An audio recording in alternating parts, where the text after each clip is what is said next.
أعوذ بالله من الشيطان الرجيم. بسم الله الرحمن الرحيم. إن الحمد لله نحمده ونستعينه ونستغفره ونعوذ بالله من شرور أنفسنا ومن سيئات أعمالنا. من يهده الله فلا مضل له ومن يضلله فلا هادي له. ونشهد أن لا إله إلا الله وحده لا شريك له ونشهد أن محمدا عبده ورسوله فهو الذي بلغ الرسالة وأدى الأمانة ونصح للأمة وكشف الغمة وجاهد لله حق جهاده وتركنا على محجة بيضاء ليلها كنهارها لا يزيغ عنها إلا هالك. الصلاة والسلام على أشرف الأنبياء والمرسلين سيدنا محمد صلى الله عليه وسلم وعلى آله وأصحابه ومن تبعهم بإحسان إلى يوم الدين. أما بعد فيا عباد الله أوصيكم وإياي بتقوى الله. اتقوا الله حق تقاته ولا تموتن إلا وأنتم مسلمون. فقد قال الله تعالى في كتابه العزيز وفرقانه المجيد. أعوذ بالله من الشيطان الرجيم. بسم الله الرحمن الرحيم. رب اجعلني مقيم الصلاة ومن ذريتي ربنا وتقبل دعاء. صدق الله العظيم. وقال نبينا صلى الله عليه وسلم ذاك طعم الإيمان من رضي بالله ربا وبالإسلام دينا وبمحمد رسولا وكما قال رسول الله صلى الله عليه وسلم صدق نبينا صلى الله عليه وسلم. இந்த பாரிய பிரபஞ்சத்தினை படைத்து அதில் பல கோடி ஜீவராசிகளையும் படைத்து அதில் உன்னத சிருஷ்டியாக மனிதர்களாக எங்களை எல்லாம் படைத்து பரிபாலிக்கின்ற வல்லோன் அல்லாஹ் ஒருவனுக்கே வான்புகள் அனைத்தும் அல்ஹம்துலில்லாஹ். மதுவிலும் மாதுவிலும் மாச்சரியத்திலும் மூழ்கி கிடந்த ஒரு ஜாகிலிய சமுதாயத்தை உலகம் போற்றக்கூடிய உத்தம சமுதாயமாக மாற்றி அமைத்த உன்னத திருத்தூதர் ஸல்லல்லாஹு அலைஹி வஸல்லம் அவர்கள் மீதும் இந்த இஸ்லாமிய மார்க்கம் மேலோங்க வேண்டும் என்பதற்காக உழைத்துக் கொண்டிருக்கிற அனைத்து நல்லுள்ளங்கள் மீதும் அல்லாஹ்வுடைய சாந்தியும் சமாதானம் என்றென்றும் உண்டாகட்டும். சய்யிதுல் அய்யாம் என்று வர்ணிக்கப்படுகின்ற ஜும்ஆவுடைய தினத்திலே அல்லாஹ்வுடைய மாளிகையிலே இஅ்திகாஃபுடைய எண்ணத்தோடு வந்து அமர்ந்திருக்கிற எனது அருமை சகோதரர்களே, அல்லாஹ்வின் நல்லடியார்களே, அல்லாஹ்வும் அவனது தூதரும் எவற்றையெல்லாம் எடுத்து நடக்குமாறு நமக்கு கட்டளை பிறப்பித்தார்களோ அந்த விடயங்களை எல்லாம் முடியுமானவரை எடுத்து நடக்குமாறும் எந்தெந்த விடயங்களை விட்டும் ஒதுங்கி தவிர்ந்து வாழுமாறு நமக்கு கட்டளை பிறப்பித்தார்களோ அந்த விடயங்களை விட்டும் முற்றுமுழுதாக ஒதுங்கி தவிர்ந்து வாழுமாறும் முதலில் அடியே எனக்கும் அப்பால் உங்களுக்கும் வசியத்து செய்கிறேன், அன்பு கட்டளை பிறப்பிக்கின்றேன். அன்புக்குரிய இஸ்லாமிய சகோதரர்களே, இன்னும் சொற்ப நாட்களிலே புனிதமான துல்ஹஜ் மாதம் எங்கள் எல்லோரையும் எதிர்பார்த்து காத்து கொண்டிருக்கிறது. இப்போதே எமது பிரதேசத்திலிருந்து பல சகோதர சகோதரிகள் அல்லாஹ்வுடைய அழைப்புக்கு பதில் அளிக்க வேண்டும் என்ற தூய்மையான எண்ணத்தோடு லப்பைக் அல்லாஹும்ம லப்பைக் என்று அல்லாஹ்வுடைய அழைப்புக்கு நாங்கள் பதில் அளித்து விட்டோம் என்று கூறி அல்லாஹ்வுடைய அந்த இல்லத்தை தரிசிப்பதற்கான புனித ஹஜ் பயணத்தை மேற்கொள்வதற்கு தயாராகி கொண்டிருக்கிறார்கள். ஊர் தழுவிய அவர்களை வழி அனுப்பி வைக்கின்ற நிகழ்வுகள் இன்று ஏற்பாடு செய்யப்பட்டிருக்கின்றன. அந்த அடிப்படையில் நாம் எல்லோரும் அதிகம் இந்த துல்ஹஜ்ஜுடைய மாதம் வருகின்ற போது பேசுகின்ற ஒரு வரலாறு, பலருக்கும் தெரிந்த ஒரு வரலாறு தான் நபி இப்ராஹிம் அலைஹிஸ்ஸலாம் அவர்களுடைய வரலாறு. அதே நேரம் நபி இப்ராஹிம் அலைஹிஸ்ஸலாம் அவர்களுடைய வரலாற்றை, கதையை, அந்த சரித்திரங்களை நாம் எல்லோரும் படித்திருக்கிறோம். அதனுடைய படிப்பினைகளை உணர்ந்திருக்கின்றோம். இப்ராஹிம் நபி அலைஹிஸ்ஸலாத்து வஸ்ஸலாம் அவர்களுடைய வாழ்விலே அவர்களை பற்றி குர்ஆன் சொல்லுகின்ற விடயத்திலே நாம் கவனத்தில் கொள்ள வேண்டிய மற்றொரு விடயம் இருக்கிறது. அவருடைய வரலாற்றை தவிர்த்து அவர்களை பற்றி குர்ஆன் பேசுகின்ற இன்னும் ஒரு முக்கியமான விடயம் இருக்கிறது. இது பற்றி நாம் அதிகம் பேசுவதில்லை அல்லது அதை பற்றி அதிகம் செவிமடுத்து இருக்க மாட்டோம். அப்படியான ஒரு விடயம்தான் நபி இப்ராஹிம் அலைஹிஸ்ஸலாம் அவர்கள் கேட்ட துஆக்கள். நபி இப்ராஹிம் அலைஹிஸ்ஸலாம் அவர்கள் கேட்ட பிரார்த்தனைகளை குர்ஆன் பல இடங்களில் சொல்கிறது. குர்ஆன் எந்த ஒரு விடயத்தையும் அனாவசியமாக பேசுவது கிடையாது. நபிமார்கள் தன்னுடைய வாழ்நாளில் எத்தனையோ துஆக்களை கேட்டிருப்பார்கள். எல்லா நபிமார்களும் கேட்டிருப்பார்கள். நிச்சயமாக அவர்களுடைய எத்தனையோ விடயங்களை பற்றி அல்லாஹ்விடத்திலே பிரார்த்தித்திருப்பார்கள். அவை எல்லாவற்றையும் குர்ஆன் பேசவில்லை. ஆனால் நபி இப்ராஹிம் அலைஹிஸ்ஸலாம் அவர்கள் இன்ன பிரார்த்தனைகளை செய்தார்கள் என்று திட்டவட்டமாக அந்த பிரார்த்தனைகளை இப்ராஹிம் அலைஹிஸ்ஸலாம் அவர்கள் கேட்ட அந்த வார்த்தைகளோடு அப்படியே குர்ஆன் பதிவு செய்து வைத்திருக்கிறது. அந்த வார்த்தைகள் அல்லாஹ்வுடைய வார்த்தைகளாக இப்போது இருந்தாலும் அது அடிப்படையில் இப்ராஹிம் அலைஹிஸ்ஸலாம் அவர்களுடைய வார்த்தைகள், அவர்கள் கேட்ட துஆக்கள் என்று குர்ஆன் பல இடங்களில் சொல்லிக் கொண்டிருப்பதை நாம் பார்க்கிறோம். ஏன் இப்படி ஒரு முக்கியத்துவத்தை குர்ஆன் இப்ராஹிம் அலைஹிஸ்ஸலாமுடைய பிரார்த்தனைக்கு கொடுக்க வேண்டும்? ஏனைய நபிமார்கள் கேட்ட சில பிரார்த்தனைகள், ஒன்று அல்லது இரண்டு பிரார்த்தனைகளை குர்ஆன் ஆங்காங்கே குறிப்பிட்டிருக்கிறது. நபிகள் நாயகம் ஸல்லல்லாஹு அலைஹி வஸல்லம் அவர்கள் கேட்டதாக கூட இந்த அளவுக்கு குர்ஆன் எந்த ஒரு பிரார்த்தனையும் குறிப்பிடவில்லை. ஆனால் நபி இப்ராஹிம் அலைஹிஸ்ஸலாம் அவர்கள் என்னென்ன விடயங்களை அல்லாஹ்விடத்திலே பிரார்த்தித்தார்கள் என்று குர்ஆன் முக்கியத்துவம் கொடுத்து பேசி இருக்கிற ஒரு வித்தியாசமான ஒரு தலைப்பை தான் இன்று நாங்கள் பார்க்க இருக்கிறோம். அப்படி என்ன பிரார்த்தனைகளை இப்ராஹிம் அலைஹிஸ்ஸலாம் அவர்கள் கேட்டிருப்பார்கள்? ஏன் அதனை குர்ஆன் முக்கியத்துவம் கொடுத்து அந்த பிரார்த்தனைகளை தனியாக சொல்லி இருக்கிறது? அந்த பிரார்த்தனைகளுக்கும் இன்றைய எங்களுடைய வாழ்க்கைக்கும் இடையில் என்ன தொடர்பு இருக்கிறது? அந்த பிரார்த்தனைகளை எங்களுடைய வாழ்க்கையில் நாம் எப்படி நடைமுறைப்படுத்த போகிறோம் என்கின்ற விடயங்களை தான் இன்ஷா அல்லாஹ் இன்றைய குத்துபாவினூடாக கலந்துரையாடலாம் என்று நினைக்கிறோம். இன்ஷா அல்லாஹ். அன்புக்குரிய சகோதரர்களே, கலீலுல்லாஹ், அல்லாஹ்வுடைய நண்பர், அல்லாஹ்வுடைய நெருங்கிய தோழர் என்கின்ற ஒரு சிறப்பை பெற்றுக்கொண்ட ஒரே ஒரு மனிதர் இந்த உலகத்தில் நபி இப்ராஹிம் அலைஹிஸ்ஸலாம் அவர்கள் தான். அல்லாஹ்வுடைய நெருங்கிய நண்பன் என்கின்ற பட்டம் வேறு யாருக்கும் கொடுக்கப்படவில்லை. அப்படிப்பட்ட ஒருவர் கேட்ட பிரார்த்தனைகள் உண்மையில் நாம் கவனத்தை குவிக்க வேண்டியவையாக இருக்கின்றன. அவை வெறும் பிரார்த்தனைகள் என்பது வெறும் வார்த்தைகள் அல்ல, அதற்குள்ளால் ஒரு முஸ்லிமினுடைய வாழ்க்கை எப்படி இருக்க வேண்டும் என்பதை குர்ஆன் கற்றுத்தருகிறது. உண்மையான ஒரு முஸ்லிமின் வாழ்வு எப்படி இருக்க வேண்டும் என்பதை இப்ராஹிம் அலைஹிஸ்ஸலாம் அவர்களுடைய அத்தனை பிரார்த்தனைகளும் எங்களுக்கு கற்றுத் தந்திருப்பதை நாங்கள் பார்க்கின்றோம். ஒரு மனிதன் தன்னுடைய இறை நம்பிக்கைக்காக பிரார்த்திக்க வேண்டும், தன்னுடைய குடும்பத்துக்காக பிரார்த்திக்க வேண்டும், தன்னுடைய சமூகத்துக்காக பிரார்த்திக்க வேண்டும், மறுமை ஈடேற்றத்துக்காக பிரார்த்திக்க வேண்டும், தன்னுடைய சொந்த நாட்டுக்காக பிரார்த்திக்க வேண்டும் என்றெல்லாம் இப்ராஹிம் அலைஹிஸ்ஸலாமுடைய வாழ்க்கையில் நாம் பல பிரார்த்தனைகளை இனம் கண்டுகொள்கின்றோம். அப்படி 10 முக்கியமான பிரார்த்தனைகளை குர்ஆனில் இருந்து நாம் அடுத்து அதை ஒவ்வொன்றும் உணர்த்துகின்ற முக்கியமான பாடங்களையும் நாம் நோக்கலாம் என்று நினைக்கின்றோம்.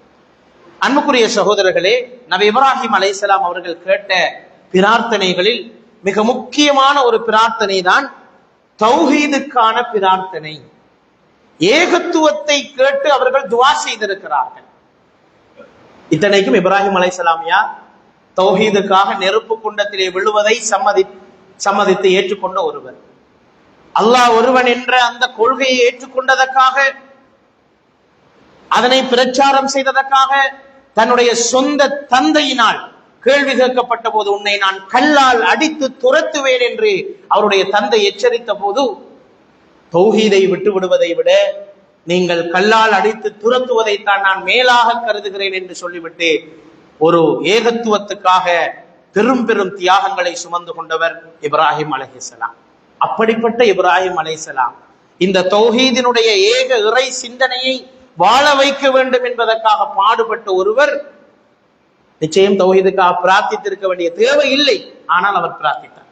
தனக்காக மாத்திரமல்ல, தன்னுடைய பிள்ளைகளுக்கும் இஸ்லாமிய அகீதா மிகச் சரியாக போய் சேர வேண்டும் என்பதற்காக அடிக்கடி அவர்கள் கேட்ட ஒரு பிரார்த்தனையை அல்லாஹ் தஆலா குர்ஆனிலே அழகாக சொல்லி காட்டுவதை நாங்கள் பார்க்கின்றோம். எனவேதான் தற்பெருமை கொள்ளாமல் தன்னுடைய சந்ததியும் தானும் இணை வைப்பில் விழுந்துவிடக் கூடாது, ஷிர்கினுடைய வாசலை நாங்கள் தொட்டுவிடக் கூடாது, இறை நிராகரிப்பின் பக்கம் சென்று விடக்கூடாது என்பதற்காக மிக அருமையான ஒரு பிரார்த்தனை அவர்கள் கேட்கின்றார்கள். அல்லாஹ் தஆலா அதனை 14வது அத்தியாயத்தின் 35வது வசனத்திலே சொல்லி காட்டுகின்றார்.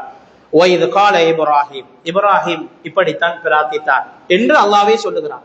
சொல்லிவிட்டு சொல்கிறான், அவருடைய வார்த்தை அப்படியே அல்லாஹ் தஆலா கையாளுவதை நாங்கள் பார்க்கிறோம்.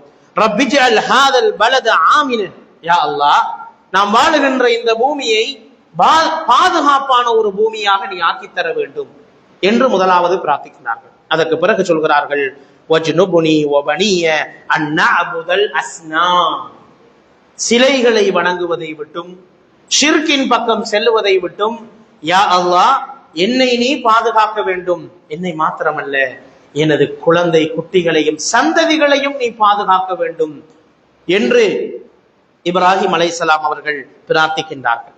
அன்புக்குரிய சகோதரர்களே, நம்முடைய ஒவ்வொரு நாள் பிரார்த்தனையிலும் இருக்க வேண்டிய ஒரு முக்கியமான அம்சம்தான் இந்த துவா. யா அல்லாஹ், ஷிர்கை விட்டும் குஃப்ரை விட்டும் நிஃபாக்கை விட்டும் உன்னிடத்திலே நான் பாதுகாவல் தேடுகிறேன் என்கின்ற துவாவை இந்த இப்ராஹிம் அலைஹிஸ்ஸலாம் அவர்கள் கேட்ட இதே துவாவை நாங்களும் கேட்கலாம். யா அல்லாஹ், எங்களுடைய இந்த பூமியை நீ பாதுகாப்பானதாக ஆக்கி வைப்பாயாக, எங்களையும் எங்களுடைய சந்ததியையும் சிலைகள் போன்ற ஷிர்கினுடைய விடயங்களை விட்டும் எங்களை நீ பாதுகாப்பாயாக என்று நாங்கள் பிரார்த்திக்க வேண்டும். ரசூலுல்லாஹி ஸல்லல்லாஹு அலைஹி வஸல்லம் அவர்கள் சொன்னார்கள், யார் ஒருவர் அல்லாஹ் அல்லாதவற்றுக்கு இணையாக ஆக்கி அவற்றை அழைத்து பிரார்த்தித்த நிலையில் மௌத்தாகி விடுகிறாரோ அவர் நிரந்தரமாக நரகிலே இருப்பார் என்று ஸல்லல்லாஹு அலைஹி வஸல்லம் அவர்கள் சொன்னார்கள். புகாரிலே வரக்கூடிய இந்த செய்தி மிக கடுமையான ஒரு எச்சரிக்கையை ஷிர்க்குக்கு கொடுக்கிறது. அல்லாஹ் அல்லாத ஒரு விடயத்துக்கு முக்கியத்துவம் கொடுப்பது, அவற்றை அழைப்பது, அவற்றிடம் பிரார்த்திப்பது, அவற்றிடம் பாதுகாவல் தேடுவது எவ்வளவு மோசமான ஒரு விடயம், பாரதூரமானது என்பதை இந்த வசனங்கள் எங்களுக்கு சொல்வதை நாங்கள் பார்க்கிறோம். பிலால் இப்னு ரபாஹ் ரலியல்லாஹு அன்ஹு அவர்கள் இந்த ஏகத்துவ கொள்கைக்காகப்பட்ட கஷ்டங்களை நாங்கள் வரலாற்றிலே படித்து பார்க்கிறோம். அஹதுன் அஹதுன் என்ற அந்த வார்த்தையை அவர்கள் திருப்பி திருப்பி சொல்வார். அந்த வார்த்தையால் உமையா இப்னு ஹலஃப் என்கின்ற அவர்களுடைய அந்த எஜமானன் மிகவும் கோபப்படுவான். எங்களுடைய கடவுளர்களை எல்லாம் பொய்யாக்கி அஹதுன் அஹதுன் என்றா நீ சொல்கிறாய் என்று சொல்லிவிட்டு சுடு மணலிலே பாலை வனத்திலே வெறும் மேனியோடு அவர்களை படுக்கச் செய்து பாறாங்கற்களை தூக்கி வைத்து நோவினை செய்ததாக வரலாற்றுகளிலே நாங்கள் படித்து பார்க்கிறோம். இந்த சாதாரண 150 மில்லியன் கிலோமீட்டருக்கு அப்பால் இருக்கிற இந்த சூரியனினுடைய வெயிலை எங்களால் தாங்கிக் கொள்ள முடியவில்லை. நரகத்திலே அல்லாஹ் தஆலா போட்டு வேதனை செய்கின்ற போது எப்படி தாங்கிக் கொள்ள முடியும் என்று நாங்கள் ஒவ்வொருவரும் சிந்தித்து பார்க்க வேண்டும். அதைத்தான் பிலால் ரலியல்லாஹு தஆலா அவர்கள் சிந்தித்தார்கள். இந்த சுடு மணலிலே பாலை மணலிலே என்னை போட்டு வேதனை செய்வதை என்னால் தாங்கிக் கொள்ளலாம், ஆனால் அல்லாஹ்வுக்கு இணை வைத்து விட்டு நாளை மறுமையிலே நரகத்தின் நெருப்பை என்னால் தாங்க முடியாது என்று அவர்கள் மிக கவனமாக ஷிர்கில் இருந்து தன்னை பாதுகாத்துக் கொண்ட வரலாறுகளை நாங்கள் பார்க்கின்றோம். அன்புக்குரிய சகோதரர்களே, இன்றைய எங்களுடைய நிலையை பற்றி நாங்கள் சிந்தித்து பார்க்க வேண்டும். பிள்ளைகளினுடைய மார்க்க உணர்வை பற்றி இன்று பல பெற்றோர்கள் எந்த விதமான பிரஜையும் இல்லாமல் இருப்பதை நாங்கள் பார்க்கின்றோம். பிள்ளைகளுடைய மார்க்க உணர்விலே கரிசனை செலுத்த வேண்டிய தந்தைமார் அது பற்றி அக்கறை இல்லாமல் இருப்பதை நாங்கள் பார்க்கின்றோம். இன்று இஸ்லாமிய இளைஞர்களுக்கு மத்தியிலே மறைமுகமான நாஸ்திக சிந்தனை குடியேறி இருக்கிறது. அல்லாஹ் பற்றிய முழுமையான நம்பிக்கை இல்லாத நிலை உருவாகி இருக்கிறது. மறுமையை சந்தேக கண்ணோடு பார்க்கின்ற ஒரு நிலை இன்று சில இளைஞர்களுக்கு மத்தியிலே தோன்றி இருக்கிறது என்பதை நாம் மிகவும் கவலையோடு இங்கு பதிவு செய்ய விரும்புகின்றோம். மாத்திரமல்ல, ஈமானை பாதிக்கக்கூடிய பல்வேறு அம்சங்கள் எங்களுடைய குடும்பத்துக்குள், எங்களுடைய பிள்ளைகளுக்குள், எங்களுடைய மனைவி மக்களுக்குள் ஊடுருவி இருந்தாலும் அது பற்றி கவனம் இல்லாமல் இருக்கிற ஒரு ஆபத்தான நிலை மிகவும் மோசமானது என்பதை நாங்கள் விளங்கிக் கொள்ள வேண்டும். நாஸ்திக சிந்தனை மாத்திரமல்ல, சடத்துவ சிந்தனை, சடவாத ரீதியாக எல்லாவற்றையும் சிந்திக்கின்ற இந்த சிந்தனை கூட ஒரு வகையான இறை நிராகரிப்பு என்பதை இஸ்லாமிய அறிஞர்கள் விளக்குவதை நாங்கள் பார்க்கின்றோம். இந்த மெட்டீரியலிஸ்டிக் வியூ என்று சொல்லுவார்கள். எந்த ஒன்றையும் பொருளாதார கண் கொண்டு நோக்குகின்ற சடவாயுத சிந்தனை மிக மோசமான ஒரு பாரதூரமான இறை நிராகரிப்புக்கு இட்டு செல்கின்ற ஒரு விடயம். சூரத்துல் கஹ்ஃபை ஸல்லல்லாஹு அலைஹி வஸல்லம் அவர்கள் வெள்ளிக்கிழமைகளிலே ஓதுமாறு எங்களுக்கு கட்டளை பிறப்பித்தார்கள். அந்த சூரத்துல் கஹ்ஃப் சொல்லுகின்ற ஒரு சம்பவத்தை நீங்கள் படித்து பார்த்தால் தெரியும். 2 நண்பர்களுக்கு மத்தியிலே நடந்த ஒரு உரையாடலை பற்றி அல்லாஹ் தஆலா சொல்கிறான். அதிலே அந்த பணக்கார நண்பர் ஒருவர் இருக்கிறார். அவருக்கு தோட்டம் துறவுகள் இருக்கின்றன. அழகான 2 தோட்டங்கள் இருக்கிறது. அழகான நதி ஓடிக்கொண்டிருக்கிறது. செழிப்பு அங்கே கொட்டி கிடக்கிறது. ஆனால் அவருடைய உள்ளத்திலே இருந்த அந்த சடவாத சிந்தனையை அல்லாஹ் அந்த வசனங்களிலே ஷிர்க் என்று சொல்கிறார். அந்த மற்ற நண்பர் அவருக்கு உபதேசம் செய்கின்ற போது, இந்த பொருளாதார வளம் தான் எல்லாம் என்று நினைக்கிறவனுடைய சிந்தனை பிழையானது என்று அவர் எடுத்து கூறியும் அதனை அவர் ஏற்றுக்கொள்ளாத போது அடுத்த நாள் அல்லாஹ் தஆலா அவருக்கு தண்டனையை இறக்குகிறான். அந்த வசனத்தை அல்லாஹ் எப்படி முடிக்கிறான் என்று நீங்கள் குர்ஆன் சூரத்துல் கஹ்ஃபை எடுத்து படித்து பாருங்கள். யா லைத்தனி லமுஷ்ரிக் பிரப்பி அஹதா. அந்த வசனங்களிலே அவர் சிலைகளை வணங்கியதாகவோ, எங்காவது போய் வேறு மனிதர்களிடமோ மரணித்தவர்களிடமோ துஆ செய்ததாகவோ அல்லது தாயத்துக்களை கட்டியதாகவோ ஷிர்கான எந்த ஒரு செயலையும் அவர் செய்ததாக அந்த வசனங்கள் சொல்லவே இல்லை. அவர் தன்னுடைய சொத்துக்களின் மீது அதீத பற்று வைத்திருந்தார் என்பதைத்தான் குர்ஆன் அந்த வசனங்களில் சொல்கிறது. சொல்லிவிட்டு அடுத்த நாள் அந்த அழிவு ஏற்பட்டதற்கு பிறகு அந்த மனிதர் சொன்ன வார்த்தைகளை அப்படி அல்லாஹ் தஆலா பதிவு செய்கிறான். அவர் சொல்கிறார், யா லைத்தனி லம் உஷ்ரிக் பிரப்பி அஹதா, நான் என்னுடைய ரப்புக்கு ஷிர்க் வைக்காமல் இருந்திருக்க வேண்டுமே என்று அந்த மனிதர் சொல்கிறார். இப்போது தஃப்சீர் ஆசிரியர்கள் சொல்கிறார்கள், இந்த மனிதர் ஷிர்க் வைத்ததாக அந்த வசனங்களில் எங்கும் இல்லை. ஒரே ஒரு தவறைத்தான் அங்கு அந்த மனிதர் செய்தார், சடவாத சிந்தனை. இந்த பொருளாதாரம் என்னை காக்கும், இந்த பொருளாதாரம் எனக்கு போதும், இந்த பொருளாதாரத்தை வைத்துக் கொண்டு எதையும் செய்யலாம் என்கின்ற அந்த மமதை சிந்தனை இருக்கிறது அல்லவா, அது மிகப்பெரிய ஷிர்க். அதனைத்தான் இந்த மனிதர் செய்தார். அதனால் தான் அவருடைய தோட்டம் துறவுகள் அத்தனையும் அழிக்கப்பட்டன என்று தஃப்சீர் ஆசிரியர்கள் விளக்கம் சொல்கிறார். அன்புக்குரிய சகோதரர்களே, இந்த சிந்தனை இன்று பல இளைஞர்களுக்கு மத்தியிலே ஊடுருவி இருப்பதை நாம் பார்க்கிறோம். இதில் எப்படி நேரடியாக சிலைகளை வணங்குவது அக்காலத்தில் ஷிர்காக இருந்ததோ, இன்று இப்படியான மறைமுகமான சிந்தனைகள் மிக ஆழமாக ஊடுருவி கொண்டு போவதை நாங்கள் பார்க்கின்றோம். இது குறித்து நாம் எச்சரிக்கையா இருக்க வேண்டும். இப்படியான மறைமுகமான சிந்தனைகள் நம்மையும் நம்முடைய சந்ததியையும் பாதிக்காமல் நாம் மிக கவனமாக துவா செய்ய வேண்டியது. இப்ராஹிம் அலைஹிஸ்ஸலாம் அவருடைய முதலாவது துவா. இரண்டாவது, இப்ராஹிம் அலைஹிஸ்ஸலாம் அவர்கள் செய்த ஒரு துவாவை குர்ஆன் சொல்கிறது. ஒரு முஸ்லிமினுடைய வாழ்க்கையின் அச்சாணி ஆன்மீகம் தான். ஆன்மீகம் பிழைத்து போனால், ஆன்மீக வாழ்வு தடம் புரண்டு போனால் அத்தனை விடயங்களும் தடம் புரண்டு போகும். எனவேதான் இப்ராஹிம் அலைஹிஸ்ஸலாம் தான் கேட்ட எந்த ஒரு பிரார்த்தனையிலும் தனக்கு செல்வத்தை தருமாறோ, தனக்கு அதீத வளங்களை தருமாறோ பிரார்த்திக்கவில்லை. அவர்கள் செய்த இந்த பிரார்த்தனையிலே தொழுகையை நிலைநாட்டுகின்ற சந்ததியை எனக்கு தர வேண்டும் என்று ஒரு துவாவை செய்கிறார். முதலாவது துவா, ஷிர்க் செய்யாத ஒரு சந்ததியாக என்னையும் என்னுடைய சந்ததியையும் ஆக்க வேண்டும். பாருங்கள், எவ்வளவு அர்த்த புஷ்டியான துவாக்கள். இப்ராஹிம் அலைஹிஸ்ஸலாம் அவர்கள் செய்த இரண்டாவது துவாவாக குர்ஆன் சொல்கின்ற ஒரு விடயம் தான் 14வது அத்தியாயத்தின் 40வது வசனங்களிலே அல்லாஹ் தஆலா இந்த துவாவை சொல்கிறான், தொழுகையை நிலைநாட்டும் சந்ததியாக என்னையும் என்னுடைய சந்ததியையும் ஆக்க வேண்டும். ரப்பி ஜஅல்னி முகீமஸ் ஸலாத்தி வ மின் துர்ரியதி ரப்பனா வ தகப்பல் துஆ. இதுதான் இப்ராஹிம் அலைஹிஸ்ஸலாம் அவர்கள் கேட்ட துவா. நாங்கள் இப்போது ஓதிக்கொள்ளலாம். அர்த்தமான ஒரு துவா. ரப்பி ஜஅல்னி முகீமஸ் ஸலாத் வ மின் துர்ரியதி ரப்பனா வ தகப்பல் துஆ. இதுதான் இப்ராஹிம் அலைஹிஸ்ஸலாம் அவர்கள் கேட்ட துவா. அதனுடைய அர்த்தம் என்ன? யா அல்லாஹ், என்னுடைய ரப்பே, என்னை நீ தொழுகையாளியாக மாற்ற வேண்டும். தொழுகை ரசூல் ஸல்லல்லாஹு அலைஹி வஸல்லம் அவர்களுக்கு மாத்திரம்தான் கடமையாக்கப்பட்டது என்பது கிடையாது. முன்னைய நபிமார்கள் எல்லோரும் தொழுது இருக்கிறார்கள். இப்ராஹிம் அலைஹிஸ்ஸலாம் அவர்கள் தொழுது இருக்கிறார்கள். ஆனால் அந்த தொழுகையினுடைய வடிவம், முறை, ரக்காத்துகளுடைய எண்ணிக்கை வித்தியாசமாக இருந்தது. ஆனால் தொழுகை எல்லா நபிமார்களுக்கும் இருந்தது. இதனால் தான் இப்ராஹிம் அலைஹிஸ்ஸலாம் அவர்கள் சொல்கிறார்கள், யா அல்லாஹ், என்னை தொழக்கூடிய ஒருவனாக நீ ஆக்க வேண்டும். என்னை மாத்திரமல்ல, என்னுடைய சந்ததியை, என்னுடைய பிள்ளைகளை, என்னுடைய பேரப்பிள்ளைகளை தொழுகையாளிகளாக யா அல்லாஹ் நீ ஆக்கி தர வேண்டும் என்ற துவா கட்டாயம் ஒவ்வொரு நாளும் நாங்கள் கேட்க வேண்டிய ஒரு துவா. மாத்திரமல்ல, அதுக்கு பிறகு சொல்கிறார், எங்களுடைய துவாக்களை அங்கீகரித்துக் கொள்வாயாக என்று பிரார்த்தனை செய்கிறார்கள். அன்புக்குரிய சகோதரர்களே, நபிகள் நாயகம் ஸல்லல்லாஹு அலைஹி வஸல்லம் அவர்கள் சொன்னார்கள், ஒரு மூமினுக்கும் ஒரு முஷ்ரிக்குக்கும் இடையிலான பிரிகூடு என்ன தெரியுமா? தொழுகையை விட்டு விடுவதாகும். தர்குஸ் ஸலாத். இதுதான் இஸ்லாத்துக்கும் ஷிர்க்குக்கும் இடையிலான வித்தியாசம் என்பதை மிக தெளிவாக நபிகள் நாயகம் ஸல்லல்லாஹு அலைஹி வஸல்லம் அவர்கள் சொன்ன ஹதீஸ் முஸ்லிமிலே பதிவாயிருப்பதை நாங்கள் பார்க்கின்றோம். உமர் ரலியல்லாஹு தஆலா அவர்களுடைய மரண தருவாய், அவர்கள் சுபஹ் தொழுகையை ஜமாத்தாக நிறைவேற்றிக் கொண்டிருக்கிறார்கள், இமாமத் செய்து கொண்டிருக்கிறார்கள். அபூ லுஅலுவா என்று சொல்லக்கூடிய ஒரு பாரசீக அடிமை தனிப்பட்ட குரோதங்களால், இனவாத சிந்தனையால் தூண்டப்பட்டு உமர் ரலியல்லாஹு தஆலா அவர்களை நஞ்சு தடவப்பட்ட வாளை எடுத்து கொண்டு வந்து கிட்டத்தட்ட 12 முறைகள் அவர்களின் மீது குத்தி விடுகின்றார். இதனால் அந்த இடத்திலேயே மிக கடுமையாக பாதிக்கப்பட்டு இரத்தம் சிந்தி விடுகிறார்கள். உமர் ரலியல்லாஹு தஆலா அவர்கள் மயங்கி விடுகிறார்கள். அவர்களுக்கான சிகிச்சை இடம்பெற்றுக் கொண்டிருக்கிறது. மயக்கம் தெளிந்து மீண்டும் உமர் ரலியல்லாஹு தஆலா அவர்கள் எழுந்த போது முதலாவது கேட்ட கேள்வி என்ன தெரியுமா? மக்கள் எல்லாம் தொழுது விட்டார்களா? நான் தொழுகையை முடித்து விட்டேனா? சுபகு தொழுகின்ற போதுதானே இந்த சம்பவம் நடந்தது. மயக்கம் தெளிந்தவுடனே என்னுடைய நிலை என்ன, என்னுடைய காயங்களின் நிலை என்ன, நான் உயிர் பிழைப்பேனா, எதை பற்றிய சிந்தனையும் அவர்களுக்கு வரவில்லை. அந்த மரண தருவாயிலும் கூட அவர்கள் கேட்ட கேள்வி, மக்கள் தொழுது விட்டார்களா, எந்த நிலையில் நான் என்னுடைய தொழுகையை முடித்தேன் என்ற கேள்வியை தான் உமர் ரலியல்லாஹு அன்ஹு அவர்கள் கேட்டார்கள். என்றால் எந்த அளவுக்கு அந்த தொழுகையோடு அவர்களுக்கு பற்றி இருந்திருக்கிறது என்பதை நாங்கள் எல்லோரும் சிந்தித்து பார்க்க வேண்டும். நபி இப்ராஹிம் அலைஹிஸ்ஸலாம் அவருடைய அந்த துவா எங்கள் எல்லோருக்கும் ஒரு பெரிய படிப்பினையாக இருக்கின்றது.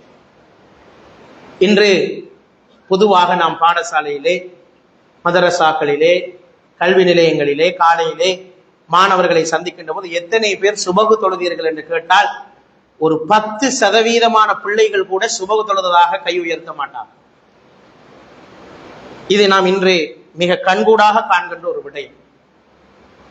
ஓரிரண்டு மாணவர்கள் மாத்திரம்தான் இன்று பள்ளி வாயிலுக்கு போய் சுபகை தொழுதோம் என்று சொல்லுகின்ற நிலை இன்று மிக அப்பட்டமாக தெரிகின்ற ஒரு மோசமான நிலையாக காணப்படுகின்றது. அன்புக்குரிய சகோதரர்களே, பிள்ளைகளுடைய தொழுகையை பற்றிய விசாரணையும் தண்டனையும் பெற்றோர்களுக்கு இருக்கிறது. இதை நாங்கள் மறந்துவிடக்கூடாது. உதாரணமாக பருவ வயதை அடைந்தும் தொழாத பிள்ளைகளை பற்றிய விசாரணை பெற்றோர்களிடம்தான் இருக்கிறது. அந்த குழந்தையை தொழுகையாளியாக உருவாக்காத பாவத்தின் பங்கு தந்தைக்கு இருக்கிறது. இதனால் தான் ரசூல் ஸல்லல்லாஹு அலைஹி வஸல்லம் அவர்களை பார்த்து அல்லாஹ் தஆலா வஅமுர் அஹ்லக பிஸ்ஸலா, நீங்கள் நபியே உங்களுடைய குடும்பத்தை தொழுகையின் பக்கம் ஏவ வேண்டும் என்று ஸல்லல்லாஹு அலைஹி வஸல்லம் அவர்களுக்கே கட்டளை பிறப்பித்தார். சொல்லிவிட்டு சொன்னான் அல்லாஹ் தஆலா வஸ்தபிர் அலைஹி, அதுல நீங்க பொறுமையாவும் இருக்கணும். அது லேஸ் அல்ல. குழந்தைகளை பிள்ளைகளை தொழுகையாளியாக உருவாக்குறது அவ்வளவு லேஸ் அல்ல. அதுல நீங்க பொறுமையையும் கடைபிடிக்க வேண்டி வரும் என்று ஸல்லல்லாஹு அலைஹி வஸல்லம் அவர்களுக்கே அல்லாஹ் தஆலா அப்படி கட்டளையிட்டார். எனவேதான் நாங்கள் ஒவ்வொருவரும் கவனம் செலுத்த வேண்டிய பகுதி, இன்று என்னுடைய பிள்ளை 5 வக்து தொழுகையை ஜமாஅத்தாக தொழுவதில் அசிரத்தையாக இருக்கிறதா, பள்ளிவாசலுக்கு செல்வதில் குறைபாடு இருக்கிறதா, ஒரு தந்தையாக நான் தோற்றுக் கொண்டிருக்கிறேன் என்பதை நாம் ஒவ்வொருவரும் சிந்தித்து பார்க்க வேண்டும். ஏனென்றால் அந்த பொறுப்பை இஸ்லாம் தந்தையிடம் தான் ஒப்படைத்திருக்கிறது, தாயிடம் ஒப்படைக்கவில்லை. தொழுகையாளிகளை உருவாக்குகின்ற பொறுப்பை குடும்ப தலைவரான ஆணிடத்திலே குர்ஆன் ஒப்படைக்கின்றது. இது பற்றி நாங்கள் எல்லோரும் சீரியஸாக சிந்திக்க வேண்டும். ஜும்மாவுக்கு வராத பிள்ளைகள் என்று உருவாகி இருக்கிறார். பெற்றோரிடத்திலே நாங்கள் ஜும்மாவுக்கு செல்கிறோம் என்று சொல்லிவிட்டு வேறு இடங்களிலே சுற்றித் திரிந்து விட்டு சில நேரம் இறுதி நேர தொழுகையில் மாத்திரம் கலந்து கொள்கின்ற, சில போது அதற்கும் செல்லாத பல சிறுவர்கள் என்று உருவாயிருக்கிறார்கள். இந்த கடற்கரை ஓரங்களிலே நீங்கள் சென்று போய் பார்த்தால் இதனை கண்கூடாக கண்டுகொள்ளலாம். வெள்ளிக்கிழமையினுடைய மகத்துவத்தை, ஜும்மாவினுடைய மகத்துவத்தை கூட உணராத பிள்ளைகளை உருவாக்கியது அந்த பெற்றோர். நாங்கள் பிள்ளைகளை குறை சொல்வதில் அர்த்தம் கிடையாது. ஆனால் இப்ராஹிம் அலைஹிஸ்ஸலாம் எப்படி ஒரு துவாவை கேட்டிருக்கிறார் என்பதை பாருங்கள். எனவே அன்புக்குரியவர்கள், இந்த விடயத்தில் நாங்கள் கவனம் செலுத்த வேண்டும். 3வது, இப்ராஹிம் அலைஹிஸ்ஸலாம் அவர்கள் கேட்ட ஒரு பிரார்த்தனை தான், சாலிஹான சந்ததியை யா அல்லாஹ் நீ எனக்கு தர வேண்டும். தௌஹீதுடைய சந்ததியை தர வேண்டும், தொழுகையுடைய சந்ததியை தர வேண்டும், எங்களுக்காக துஆ செய்யக்கூடிய சாலிஹான நல்லடியார்களான சந்ததியை நீ எனக்கு தர வேண்டும் என்ற பிரார்த்தனை இப்ராஹிம் அலைஹிஸ்ஸலாம் அவர்கள் கேட்கிறார்கள். 37வது அத்தியாயத்தினுடைய 100வது வசனத்திலே அல்லாஹ் தஆலா சொல்கின்றார், ரப்பி ஹப்லி மினஸ் சாலிஹீன், யா அல்லாஹ் எனக்கு நீ சாலிஹீன்கள்ல இருந்துதான் வாரிசை தர வேண்டும் என்று மிக தெளிவாக இப்ராஹிம் அலைஹிஸ்ஸலாம் அவர்கள் பிரார்த்தனை செய்கின்றார்கள். இன்று நாங்கள் பிள்ளைகளினுடைய உலக விவகாரங்களில் எவ்வளவு ரிஸ்க் எடுக்கிறோம். பிள்ளை பாடசாலைக்கு செல்ல வேண்டும், பிரேத்தியேக வகுப்புக்கு செல்ல வேண்டும், அந்த கிளாஸுக்கு செல்ல வேண்டும், இந்த கோர்ஸுக்கு செல்ல வேண்டும். இந்த விடயத்தில் எல்லாம் எவ்வளவு ஒரு அக்கறையை செலுத்துகிறோம். ஒரு நிகழ்ச்சிக்கு எவ்வளவு செலவழிக்கிறோம். ஒரு பிள்ளையினுடைய ஒரு கன்சர்ட், ஒரு நிகழ்ச்சி, ஒரு கலை நிகழ்வு, ஒரு விளையாட்டு போட்டி வந்துவிட்டால் ஒட்டுமொத்த குடும்பமும் அதற்காக அவர்களை தயார்படுத்துவதிலும் அவர்களுக்கு ஆடைகளை தைப்பதிலும் இவ்வளவு சிரத்தைகளை எடுக்கிறோம்.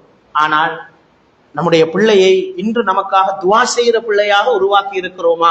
இன்று எனக்காக என்னுடைய பிள்ளை துஆ செய்ததா? இன்று எனக்காக என்னுடைய பிள்ளை இஸ்திக்ஃபார் செய்ததா? எனக்காக பிரார்த்தனை செய்ததா என்று நாங்கள் எத்தனை பேர் சிந்திக்கிறோம்? அப்படிப்பட்ட பிள்ளைகளை உருவாக்குவதற்கு நாம் என்ன முயற்சி எடுத்திருக்கிறோம்?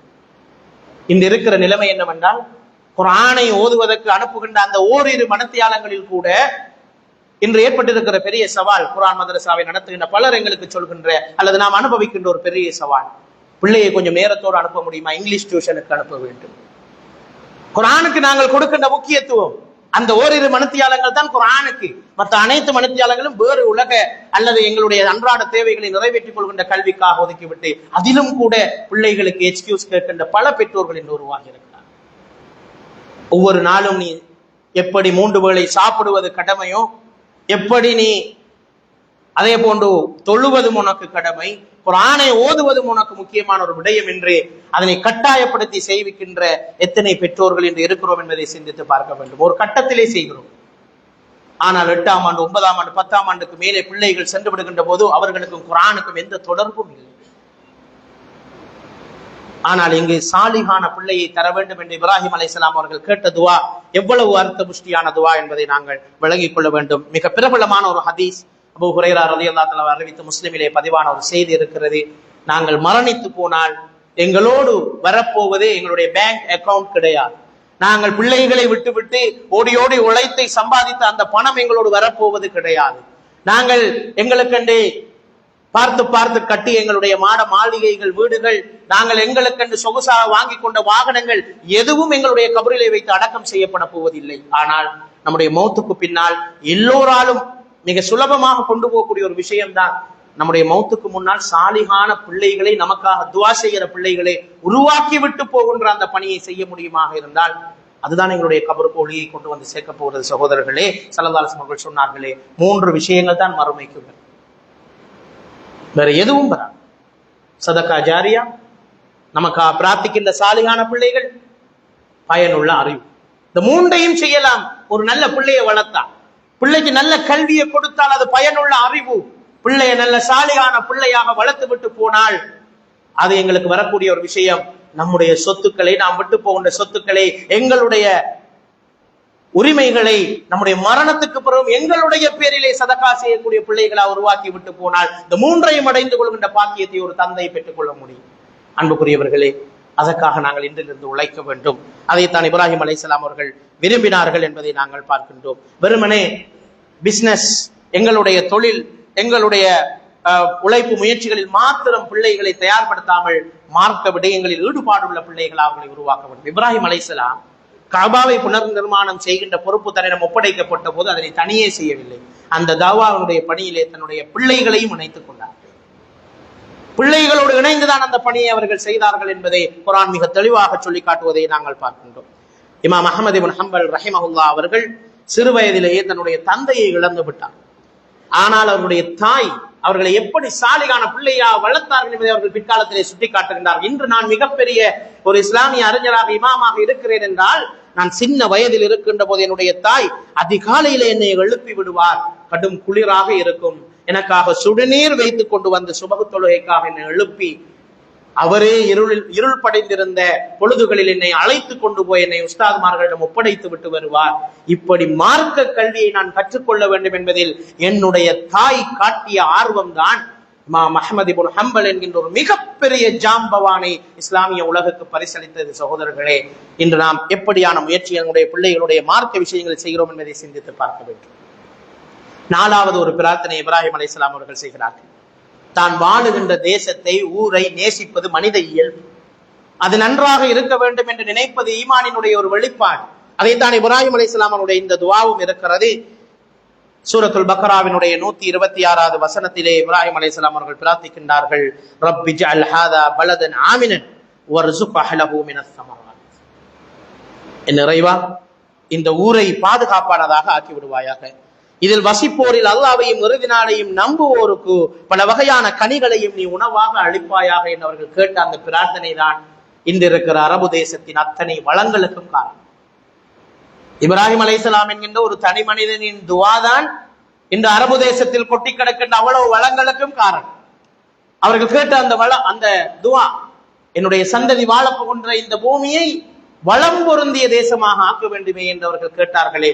எனவே நாங்களும் நாம் வாழுகின்ற ஊருக்காக, நாம் வாழுகின்ற தேசத்துக்காக கட்டாயம் துஆ செய்து கொள்ள வேண்டும் என்ற ஒரு நல்ல முன்மாதிரியை நாங்கள் இதிலே பார்க்கின்றோம். நபிகள் நாயகம் ஸல்லல்லாஹு அலைஹி வஸல்லம் அவர்கள் கூட அப்படியான துஆக்களை செய்திருக்கிறார்கள். அல்லாஹும்ம பாரிக் லனா ஃபீ மதீனத்தினா வ பாரிக் லனா ஃபீ திமாரினா, எங்களுடைய விளைச்சல்களிலும் எங்களுடைய இந்த பிரதேசத்திலும் நீ அபிவிருத்தி செய்ய வேண்டுமே என்று அவர்கள் பிரார்த்தித்ததாக முஸ்லிமிலே வரக்கூடிய ஒரு செய்தி பதிவாக இருப்பதை நாங்கள் பார்க்கின்றோம். ஸல்லல்லாஹு அலைஹி வஸல்லம் அவர்கள் ஹிஜ்ரத்து செல்லுகின்ற போது மக்காவை பார்த்து அழுதார். அழுதுவிட்டு சொன்னார்கள், என்னுடைய உம்மத், என்னுடைய சமூகம் என்னை விரட்டி இருக்காவிட்டால் ஒருபோதும் நான் உன்னை பிரிந்திருக்க மாட்டேன் என்று கண்ணீர் சிந்தி கவிதை படித்து விட்டுத்தான் ஸல்லல்லாஹு அலைஹி வஸல்லம் அவர்கள் சென்றார்கள் என்ற வரலாறுகளை நாங்கள் பார்க்கின்றோம். எனவே இப்ராஹிம் அலைஹிஸ்ஸலாம் அவர்கள் நாட்டுக்காக பிரார்த்தனை செய்திருந்தார்கள். நாங்களும் முஸ்லீம்கள் தேசப்பட்டுள்ளவர்களாக இருக்க வேண்டும். நம்முடைய ஊரை, நாம் வாழ்கின்ற தேசத்தை நேசித்து அதற்காக துஆ செய்ய வேண்டும். 5வது இப்ராஹிம் அலைஹிஸ்ஸலாம் அவருடைய முக்கியமான ஒரு துஆவை குர்ஆன் சொல்கிறது. அதுதான் ரப்பனா தகப்பல் மின்னா இன்னக அன்தஸ் ஸமீஉல் அலீம் வதுப் அலைனா இன்னக அன்தத் தவ்வாபுர் ரஹீம். மிக பிரபலமான ஒரு துஆ, எல்லோருக்கும் பாடமான ஒரு துஆ. இதனை எப்போது அவர்கள் கேட்டார்கள்?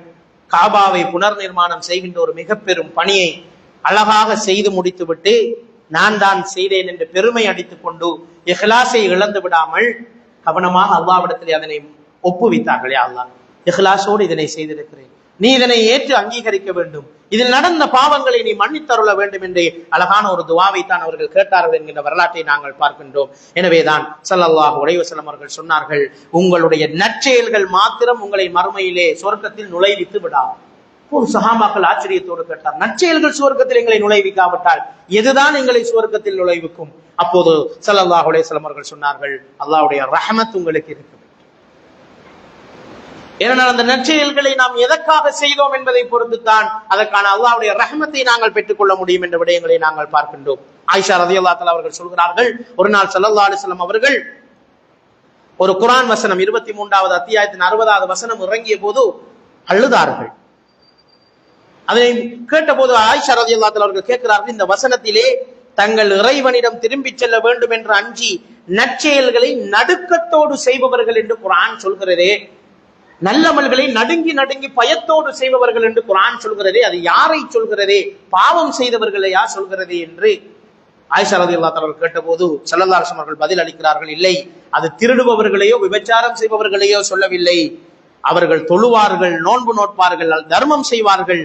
ஆனால் நாம் செய்த தொழுகை, நம்முடைய தர்மம், நம்முடைய இபாதத்துக்கள் அல்லாஹ்வினால் மறுக்கப்பட்டு விடுமோ என்ற அச்சத்தோடு தான் அதனை அவர்கள் செய்வார்கள். அமல்களை கொண்டு பெருமை அடிக்க மாட்டார்கள். அவர்களை பற்றி தான் இந்த குர்ஆன் வசனம் பேசுகிறது என்று சொல்கிறார்கள். எனவே அன்புக்குரிய சகோதரர்களே, இந்த 5 பிரார்த்தனைகளும் எப்படிப்பட்ட பிரார்த்தனைகள்? நம்முடைய அன்றாட வாழ்வில் இருக்க வேண்டிய பிரார்த்தனைகள், நாம் படிப்பினை பெற்றுக் கொள்ள வேண்டிய பிரார்த்தனைகள், நபி இப்ராஹிம் அலைஹிஸ்ஸலாம் அவர்கள் கேட்ட பிரார்த்தனைகள், தௌஹீதுக்காக அவர்கள் கேட்ட பிரார்த்தனை, தொழுகையை நிலைநாட்டுகின்ற சந்ததிக்காக கேட்ட பிரார்த்தனை, நல்ல சந்ததியை கேட்டு செய்த பிரார்த்தனை, அமல்கள் அங்கீகரிக்கப்பட வேண்டும் என்று கேட்ட பிரார்த்தனை என்று நாங்கள் பார்த்தோம். எனவே நாங்களும் இப்படிப்பட்ட பல பிரார்த்தனைகள் நம்முடைய வாழ்க்கையில் ஏற்படுத்திக் கொள்வதோடு இப்ராஹிம் அலைஹிஸ்ஸலாம் அவர்களை முன்மாதிரியாக கொண்டு நம்முடைய வாழ்க்கையை அமைத்துக் கொள்ளக்கூடிய பாக்கியத்தை வல்ல அல்லாஹ் தஆலா எனக்கும் உங்களுக்கும் நசீபாக்குவானாக. அகூலு கௌலி ஹாதா அஸ்தக்ஃபிருல்லாஹ் லி வ லக்கும் வ லிஜமீஇல் முஸ்லிமீன் ஃபஸ்தக்ஃபிரு இன்னஹு ஹுவல் கஃபூருர் ரஹீம்.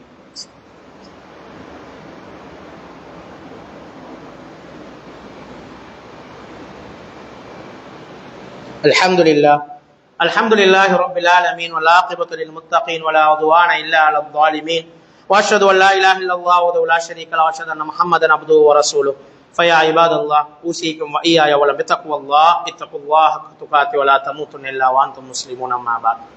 அன்புக்குரிய சகோதரர்களே, இப்ராஹிம் அலைஹிஸ்ஸலாம் அவர்கள் அல்லாஹ்வுடைய கலீலுல்லாஹ்வாக இருந்து கொண்டு எப்படியான அருமையான பிரார்த்தனைகளை செய்தார்கள் என்று குர்ஆன் பேசுகின்ற ஒரு வித்தியாசமான பக்கம். இப்ராஹிம் அலைஹிஸ்ஸலாமுடைய வரலாற்றை தான் நாங்கள் பலரும் கேள்விப்பட்டிருக்கிறோம். இப்ராஹிம் அலைஹிஸ்ஸலாம் என்னென்ன விடயங்களுக்கு பிரார்த்தித்ததை குர்ஆன் சொல்லி இருக்கிறது என்பதைத்தான் இன்று நாங்கள் கற்றுக்கொண்டிருக்கிறோம். 6வதாக அவர்கள் கேட்ட ஒரு பிரார்த்தனையையும் குர்ஆன் சொல்கிறது. அதுதான் பெற்றோர்களுக்கும் இறை நம்பிக்கையாளர்களுக்கும் பாவ மன்னிப்பு தேடி இஸ்திக்பார் செய்து நாங்கள் துஆ கேட்க வேண்டும், துஆ செய்ய வேண்டும் என்கின்ற விடயங்களை நாங்கள் பார்க்கின்றோம். இப்ராஹிம் அலைஹிஸ்ஸலாம் அவர்கள் தன்னுடைய தந்தை இஸ்லாத்தை அவர் ஏற்றுக்கொள்ளவில்லை, இறை நிராகரிப்பாளராக இருந்தார், சிலைகளை செய்து விற்பனை செய்பவராக இருந்தார். அவருக்கு உயிரோடு இருக்கின்ற போது அவருக்காக இஸ்திக்பார் செய்வதற்காக அனுமதி கேட்கப்பட்ட போது அல்லாஹ் தஆலா அதை நேரடியாக அனுமதிக்கவில்லை. ஆனால் பொதுவான ஒரு பிரார்த்தனை இப்ராஹிம் அலைஹிஸ்ஸலாம் அவர்கள் செய்வதற்கு அனுமதி அளித்தார். அந்த பிரார்த்தனையும் அல்லாஹ் தஆலா குர்ஆனிலே சொல்கின்றார், ரப்பிக்ஃபிர்லி வலிவாலிதைய வலில் முஃமினீன யௌம யகூமுல் ஹிசாப். நாளை மறுமையிலே விசாரணை மேற்கொள்ளப்படக்கூடிய அந்த மறுமையினுடைய தினத்திலே, யா அல்லாஹ், எனக்கும் நீ பாவ மன்னிப்பளிப்பாயாக, என்னுடைய பெற்றோர்களுக்கும் நீ பாவ மன்னிப்பளிப்பாயாக, மூமீன்களுக்கும் நீ பாவ மன்னிப்பளிப்பாயாக கேட்கக்கூடிய ஒரு பிரார்த்தனையை, பொதுவான ஒரு பிரார்த்தனையை செய்வதற்கு அல்லாஹ் தஆலா அனுமதி அளித்தான். அதனை அவர்கள் செய்தார். பெற்றோருக்காக துஆ செய்ய வேண்டும் என்பது நம்மில் பலருக்கு தெரியும். ஆனால் பெற்றோருக்காக இஸ்திக்பார் செய்யுமாறு குர்ஆன் பல இடங்களில் சொல்கிறது. அப்படி செய்கின்ற பிரார்த்தனைகளை குர்ஆன் கற்றுத் தருகின்றது. அப்படியான ஒரு பிரார்த்தனை தான் ரப்பிக்ஃபிர்லி வலிவாலிதைய என்று நாங்கள் எங்களுக்காகவும் எங்களுடைய பெற்றோர்களுக்கும் சேர்த்து இஸ்திக்பார் செய்யலாம். வேறு யாருக்கும் அப்படி இஸ்திக்பார் செய்வதை குர்ஆன் கற்றுத் தரவில்லை. பொதுவாக மூமின்களுக்கு பாவ மன்னிப்பு தேடலாம். குறிப்பாக எங்களுக்கு நாங்கள் பாவ மன்னிப்பு தேடுவதை போல எங்களை பெற்றெடுத்த தாய் தந்தையருக்கு இஸ்திக்பார் செய்யலாம். ரப்பிக்ஃபிர்லி வலிவாலிதைய என்ற இந்த பிரார்த்தனை தான் குர்ஆன் கற்றுத் தருகின்ற எங்களுக்கும் எங்களுடைய பெற்றோருக்குமான துஆ. அதனை நாங்கள் அதிகம் அதிகம் செய்து கொள்ள முடியும் என்பதை நாங்கள் பார்க்கின்றோம். அது மாதிரி தான் அல்லாஹு தாலாவுடைய தூதர் ஸல்லல்லாஹு அலைஹி வஸல்லம் அவர்கள் சொன்னார்கள். உபாதா இப்னு ஸாமித் ரலியல்லாஹு அன்ஹு அந்த ஹதீஸை அறிவிக்கின்றார்கள். மன் இஸ்தக்ஃபர லில் முஃமினீன வல் முஃமினாத் கதபல்லாஹு லஹு பிகுல்லி முஃமினின் வ முஃமினத்தின் ஹஸனா. யார் ஒரு முஃமின் முஸ்லிமான ஆண்களுக்காக பெண்களுக்காக பாவ மன்னிப்பு தேடுகிறாரோ அவருக்கு ஒவ்வொரு மூமினான ஆண் பெண் அளவுக்கும் ஒவ்வொரு நன்மையை அல்லாஹ் எழுதுகிறான் என்று ஸல்லல்லாஹு அலைஹி வஸல்லம் அவர்கள் சொன்னார். நாங்க எவ்வளவு மூமின்களுக்காக துஆ செய்கிறோமோ, எத்தனை பேருடைய பாவங்களை அல்லாஹ் மன்னித்தானோ அவ்வளவு பேருடைய எண்ணிக்கைக்கான நன்மைகளை அந்த துஆ கேட்டவருக்கு அல்லாஹ் தஆலா கொடுக்கிறான். பிறருக்காக துஆ செய்வது மலக்குமார்களுடைய துஆவை பெற்று தரக்கூடிய ஒரு விடயம் என்பதை நாங்கள் பார்க்கின்றோம். ரசூல் ஸல்லல்லாஹு அலைஹி வஸல்லம் அவர்கள் இரவினுடைய ஒரு மைய பகுதியிலே ஜன்னத்துல் பகீக்கு போகிறார்கள். மதீனாவினுடைய அந்த மையவாடிக்கு சென்று அங்கு அடக்கம் செய்யப்பட்ட முஸ்லிம்களுக்காக கையேந்தி பிரார்த்தித்ததாக நாங்கள் பார்க்கிறோம். மக்பராக்களை தரிசிக்கின்ற போது ஓத வேண்டிய பிரார்த்தனையும் அதுதான். நாங்கள் மக்பராக்களை தரிசிக்கின்ற போது அங்கு சென்று அங்கே அடக்கம் செய்யப்பட்டிருக்கிறவர்களுக்காக துஆ செய்யுமாறு ஸல்லல்லாஹு அலைஹி வஸல்லம் அவர்கள் எங்களுக்கு காட்டி தந்திருக்கிற ஒரு சுன்னாவை நாங்கள் பார்க்கின்றோம். எனவே தாய் தந்தையருக்கு நாம் செய்ய வேண்டிய கடமைகளில் ஒன்றுதான் துஆ செய்வது மாத்திரமல்ல, இஸ்திக்ஃபார் செய்வது. ஒரு வரலாற்று சம்பவம் பதிவாயிருக்கிறது. நாளை மறுமையிலே ஒரு மனிதன் அல்லாஹ் தஆலா அவனை அழைத்து, இதோ இந்த நன்மையின் குவியல்கள் எல்லாம் உன்னுடையது என்று சொல்வான். அவன் சரி என்று ஏற்றுக்கொள்வான். சிறிது நேரத்துக்கு பிறகு மீண்டும் அல்லாஹ் தஆலா இன்னும் ஒரு குவியலை காட்டி, இதுவும் உன்னுடையது. இன்னும் கொஞ்ச நேரத்துக்கு பிறகு இன்னும் ஒரு நன்மை குவியலை காட்டி, இதுவும் உன்னுடையது என்று சொல்லிக்கொண்டே போவான். இதை பார்த்து ஆச்சரியம் அடைந்த அந்த மனிதன் கேட்பான், யா அல்லாஹ், நான் இவ்வளவு நன்மை செய்யவில்லையே, எனக்கு தானே தெரியும் நான் என்னென்ன நன்மைகள் செய்தேன், இவ்வளவு நன்மைகள் நான் செய்யவில்லையே, எனக்கு ஏன் இவ்வளவு அந்தஸ்துகளையும் இவ்வளவு நன்மைகளை நீ குவித்து வைத்திருக்கிறாய் என்று ஆச்சரியத்தோடு கேட்கின்ற போது அல்லாஹ் சொல்வான், உண்மைதான், இது நீ செய்த நன்மைகளே கிடையாது. இதுவெல்லாம் நீ மௌத்தானதற்கு பிறகும் கூட நீ வளர்த்து விட்டு போன சாலிகான பிள்ளைகள் உனக்காக கேட்ட இஸ்திக்ஃபாரை தான் நான் இப்படி நன்மைகளாக மாற்றி வைத்திருக்கிறேன் என்று அல்லாஹ் தஆலா சொல்லுவான். அன்புக்குரியவர்களே, பெற்றோர்களுக்காக இஸ்திக்ஃபார் செய்வதை ஒரு புறம், எங்களுக்காக இஸ்திக்ஃபார் செய்கின்ற பிள்ளைகளை உருவாக்கி விட்டு போவது இன்னொரு புறம். இந்த இரண்டிலும் நாங்கள் கவனம் செலுத்த வேண்டும் என்பதை தான் இப்ராஹிம் அலைஹிஸ்ஸலாம் அவருடைய இந்த பிரார்த்தனை எங்களுக்கு கற்றுத்தருகிறது என்பதை நாங்கள் விளங்கிக் கொள்ள வேண்டும். 7வது துஆ நட்பெயரை உருவாக்குவதற்கான துஆ. நாம் எல்லோரும் கவனம் செலுத்த வேண்டிய ஒரு விடயம் தான் மனிதர்களுடைய உள்ளங்களை சம்பாதித்து நட்பெயரை சம்பாதித்துக் கொள்வது மிக முக்கியமானது. இது எல்லோருக்கும் கிடைப்பதில்லை. அன்புக்குரிய சகோதரர்களே, இந்த பிரார்த்தனையை பாருங்கள்.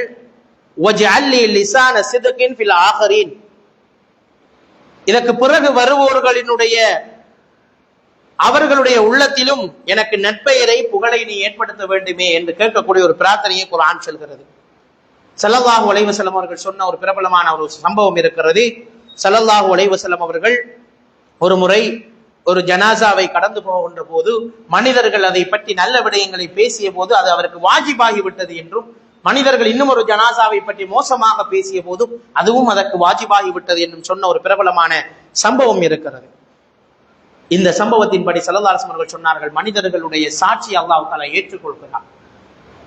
இமாம் புகாரி ரஹிமஹுல்லாஹ் அவர்களை பற்றி நாங்கள் பேசுகின்ற போது, இன்னும் இப்படியான இஸ்லாமிய அறிஞர்களை பற்றி பேசுகின்ற போது நாங்கள் உடனடியாக அவருடைய பெயரை கேட்கின்ற போது ரஹிமஹுல்லாஹ், அல்லாஹ் அவருக்கு ரஹ்மத்து செய்யட்டும் என்று துஆ செய்கிறோம்.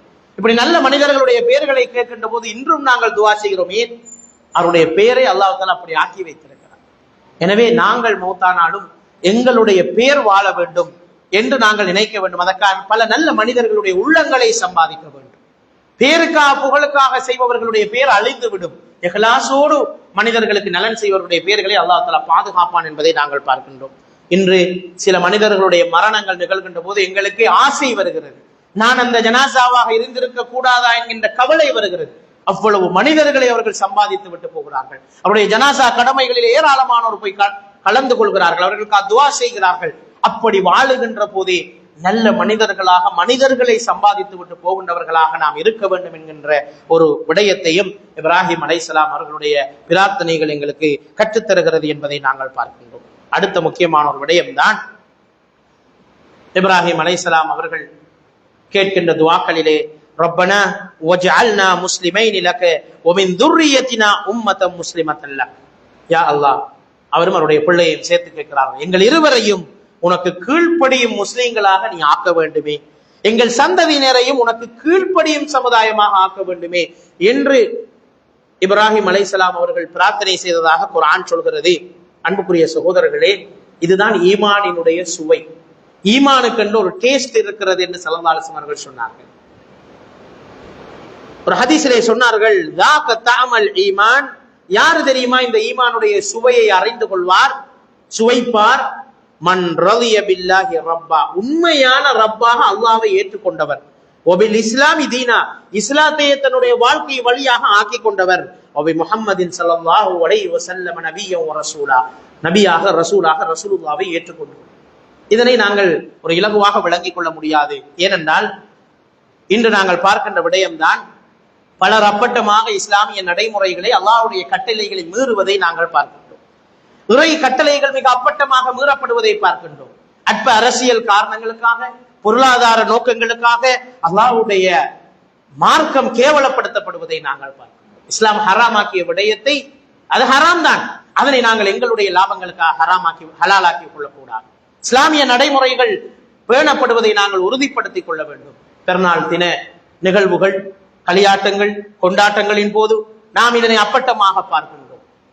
மிக மோசமாக இஸ்லாம் தடுத்த பாவங்கள் பகிரங்கமாக நடக்கின்ற போது கூட அதனை எதிர்க்க வேண்டும், அதனை நிறுத்த வேண்டும் என்ற ஈமானினுடைய மிக குறைந்தபட்ச அளவு கூட இல்லாத நிலைதான் என்று தோன்றி இருப்பதை நாங்கள் பார்க்கிறோம். தங்களுடைய குடும்பங்களுக்குள் நடக்கின்ற அனாச்சாரங்களை, மோசமான நிலைகளை கூட தடுக்க முடியாத நிலை ஏன் தோன்றி இருக்கிறதை இந்த துவாவை நாங்கள் கேட்பதில்லை. இப்ராஹிம் அலைஹிஸ்ஸலாம் அவர்கள் கேட்கிறார், யா அல்லாஹ், உனக்கு முற்றிலும் அடிபணிந்த குடும்பமாக என்னுடைய குடும்பத்தை ஆக்கியா அல்லாஹ், உன்னுடைய மார்க்கம் புறக்கணிக்கப்படுகின்ற குடும்பமாக என்னுடைய குடும்பத்தை ஆக்கி விடாதையா அல்லாஹ் என்று எவ்வளவு கவலையோடு அவர்கள் துவா செய்தார்கள். அதனை தன்னுடைய வாழ்க்கையை நடைமுறைப்படுத்தினார்கள். ஆனால் இன்று திருமண வைபவங்கள் என்ற பெயரிலே, விளையாட்டு நிகழ்வுகள் என்ற பெயரிலே, கொண்டாட்டங்கள் என்ற பெயரிலே எப்படி இஸ்லாமிய நடைமுறைகள் குழி தோண்டி புதைக்கப்படுகிறது என்பதை நாங்கள் பார்க்கிறோம்.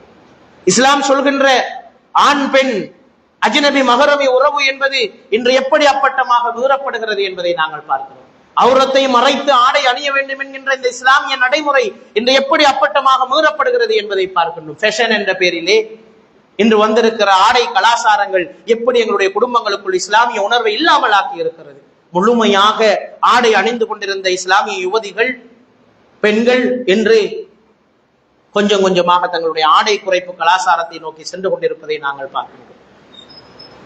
அன்புக்குரிய சகோதரர்களே, ஒரு பெண்ணினுடைய தலைமயிர் என்பது அவுரத்தான ஒரு விடயம். ஒரு பெண்ணினுடைய இந்த கைகள் என்பது அவுரத்தான ஒரு விடயம். இவற்றை மறைக்காமல் ஆடை அணிவது என்பது ஈமானினுடைய சுவையை அறியாத ஒரு குடும்ப தலைவரினுடைய வழிகாட்டலில் தான் நிகழ முடியுமே தவிர ஈமானிய உணர்வு கொண்டவர்கள் அதனை அனுமதிக்க மாட்டார்கள் என்பதை நாம் ஒவ்வொருவரும் விளங்கிக் கொள்ள வேண்டும். குடும்பங்களிலே என்று சொல்லப்படுகின்ற ஒரு விடயம், அண்மையில் கவலையோடு பயிரப்பட்ட ஒரு விடயம் தான், ஒரு திருமணத்திலே மாப்பிள்ளை வீட்டார் கட்டாயப்படுத்திய ஒரு விடயம் தான் பெண்ணினுடைய தலையை மறைத்து வைக்கக்கூடாது, திறந்துதான் வைக்க வேண்டும். இத்தனைக்கும் அந்த குடும்பத்தில் பல படித்த ஆளுங்கள் இருக்கிற ஒரு குடும்பம். ஆனால் சொல்லப்பட்ட கட்டளை, இது உண்மையா நடந்த ஒரு சம்பவத்தை தான், இப்படி பல சம்பவங்கள் நடந்திருக்கு. அல்லாஹ் சொன்ன கட்டளை என்ன? அவுரத்தை மறைக்க வேண்டும். இங்க நாம் சொல்லுகின்ற கட்டளை என்ன? அவுரத்தை திறந்து வைத்தால் தான் ஃபேஷன், அதில் தான் சந்தோஷம் இருக்கிறது, அதில் தான் ஃபேஷன் இருக்கிறது என்று நாங்கள் கருதுகின்ற இந்த உணர்வு, நாங்கள் எல்லாம் இப்ராஹிம் அலைஹிஸ்ஸலாம் அவர்களை பின்பற்றி ஹஜ் பெருநாளை கொண்டாடுவதில் என்ன அர்த்தம் இருக்க போகிறது? எனவே அன்புக்குரிய சகோதரர்களே, இப்ராஹிம் அலைஹிஸ்ஸலாம் அவர்கள் கேட்ட அந்த துவா, முழுமையாக உனக்கு அடிபணிகின்றவர்களாக யா அல்லாஹ் எங்களை நீ ஆக்க வேண்டும் என்று, என்னை மாத்திரமல்ல என்னுடைய குடும்பத்திலும் இந்த இஸ்லாம் முழுமையாக நடைமுறைப்படுத்தப்படுவதற்கு நீ அருள் பாலிக்க வேண்டும் என்று கேட்ட துவாவை நாங்கள் எல்லோரும் கவனத்தில் கொள்வோம். 9வது இப்ராஹிம் அலைஹிஸ்ஸலாம் அவர்கள் கேட்ட துவா தவக்குலை அவர்கள் அல்லாஹ்விடத்திலே கேட்கிறார்கள். எனவே நாங்களும் எங்களுடைய விவகாரங்களில் அல்லாஹ்வை பொறுப்பு சாட்டி எங்களுடைய விடயங்களை செயற்படுத்திக் கொள்ள வேண்டும் என்பதை நாங்கள் பார்க்கின்றோம். மாத்திரமல்ல, இறுதியாக இப்ராஹிம் அலைஹிஸ்ஸலாம் அவர்கள் கேட்ட 10வது துவாவை குர்ஆன் சொல்கிறது. அது மிக இம்பார்ட்டன்டான ஒரு துவா. இப்ராஹிம் அலைஹிஸ்ஸலாம் செய்த தியாகத்தையும் நம்முடைய இஸ்லாத்தையும் தராசிலே வைத்தால் எப்படி இருக்கும் என்று சிந்தித்து பார்க்கிறோம். இப்ராஹிம் அலைஹிஸ்ஸலாம் இந்த மார்க்கத்துக்காக செய்த தியாகம் என்ன? பிள்ளையை அறுக்க துணிந்தார், மனைவியை தனியே விட்டு போனார்கள், மொத்த சொத்தையும் இஸ்லாத்துக்காக செலவழித்தார்கள், தன்னுடைய ஒட்டுமொத்த வாழ்க்கையை தவாவிலே கழித்தார்கள். இதைவிட ஒரு மனிதனால் தியாகம் செய்ய முடியுமா? தன்னுடைய உயிரையே தியாகம் செய்து நெருப்பு குண்டத்தில் வீழ்வதை பெரிதாக மதித்தார்கள். இவ்வளவு தியாகம் செய்த ஒரு மனிதர் அல்லாஹ்விடத்திலே கேட்ட துவா என்ன தெரியுமா? வலா துஹ்ஸினி யௌம யுபஅஸூன், யா அல்லாஹ், நாளை மறுமையிலே நீ என்னை எழுப்புகின்ற போது என்னுடைய பாவத்தின் காரணமாக என்னை இழிவுபடுத்தி விடாதே அல்லாஹ். இது இப்ராஹிம் அலைஹிஸ்ஸலாம் அவர்கள் கேட்ட துஆ. இவ்வளவு தியாகங்களையும் அல்லாஹ்வுக்காக செய்துவிட்டு, குடும்பத்தை தியாகம் செய்துவிட்டு, பொருளாதாரத்தை தியாகம் செய்துவிட்டு, பிள்ளையை அறுக்க துணிந்து விட்டு, மனைவியை தனியே விட்டு சென்று விட்டு, ஒட்டுமொத்த பொருளாதாரத்தையும் அல்லாஹ்வுடைய பாதையிலே செலவழித்து விட்டு, ஹஜ்ஜுடைய கடமையை செய்துவிட்டு, காபாவை புனர் நிர்மாணம் செய்துவிட்டு, அவருக்கு அச்சம் என்ன தெரியுமா? நான் செய்த சில பாவங்களுக்காக அல்லாஹ் என்னை மறுமை நாளிலே அவமானப்படுத்தி விடுவானோ தெரியாது என்ற அச்சத்தின் காரணமாக இப்ராஹிம் அலைஹிஸ்ஸலாம் அவர்கள் கேட்ட துஆ, வலா துஹ்ஸினி யௌம யுபஅஸூன். நாளை மறுமையிலே மனிதர்கள் எல்லாம் ஒன்று சேர்க்கின்ற அந்த நாளிலே யா அல்லாஹ் என்னை நீ இழிவுபடுத்தி விடாதே யா அல்லாஹ் என்று அவர்கள் துஆ கேட்டார்கள் என்றால், நாங்கள் எந்த அளவுக்கு இந்த மறுமையை அஞ்சி நடந்து கொள்ள வேண்டும் என்பதை சிந்தித்து பார்ப்போம். அன்புக்குரிய சகோதரர்களே, கியாமத் நாளிலே மக்கள் செருப்பணியாதவர்களாக, நிர்வாணமானவர்களாக ஒன்று திரட்டப்படுகின்ற அந்த நாளிலே அல்லாஹ் தஆலா ஒட்டுமொத்த மனிதர்களுக்கு முன்னால் எங்களுடைய பாவங்களை பகிரங்கப்படுத்துகின்ற ஒரு நிலை வந்தால் எப்படி இருக்கும் என்று நாங்கள் எல்லோரும் சிந்தித்து பார்க்க வேண்டும். இதனால் தான் உஸ்மான் ரலியல்லாஹு அன்ஹு அவர்கள் இவ்வளவு தியாகங்களை செய்துவிட்டு கபருடைய வாழ்க்கையை நினைத்து தாடி நனைகின்ற அளவுக்கு அழுது அழுது இஸ்திக்பார் செய்திருக்கிறார்கள். இன்று பார்க்கிறோம் வியாபாரத்திலே பாரிய மோசடி.